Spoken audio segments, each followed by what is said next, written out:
Today I just wanted to talk to you about these questions, and not necessarily how to do them because they're quite easy, but more about the relationships that you see. And this is really important because this is to do with what we call the fundamental theorem of calculus.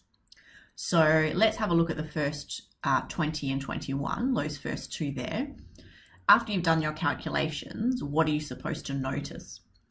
So in question 20, you should notice that part C, 0 to 3, is the sum of the 0 to 1 of x squared plus the 1 to 3. Okay, so that if you compose those together, that you end up with the overall result of 0 to 3x squared.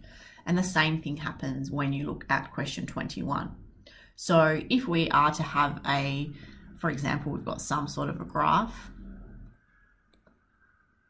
doesn't really matter what it is, and on there we have A, B, and C, and this is just some sort of function.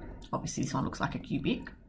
Then what we know is that the definite integral from A to C of the function is the sum of from A to B of the function plus B to C.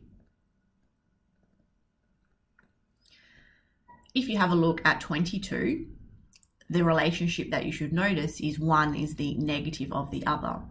So if you have a situation where on a function, and in ascending order, it's going from A to B of the function, and then you'll get some sort of value, let's say you got 3. If you do it the other way around,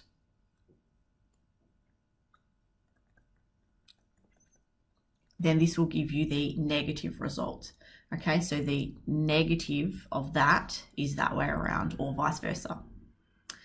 And with 23, what you're supposed to also see is the impact of that scalar multiple.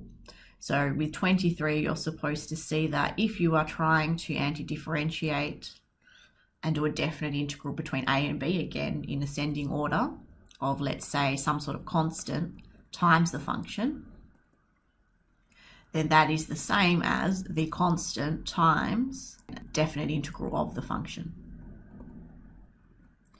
Okay, so again, putting those into practice in what would that look like as a test style question, those are things that I'll be covering in my courses later in the term, but that's what you're supposed to get out of those 4 questions, is the fundamental theorem of calculus and some important ideas.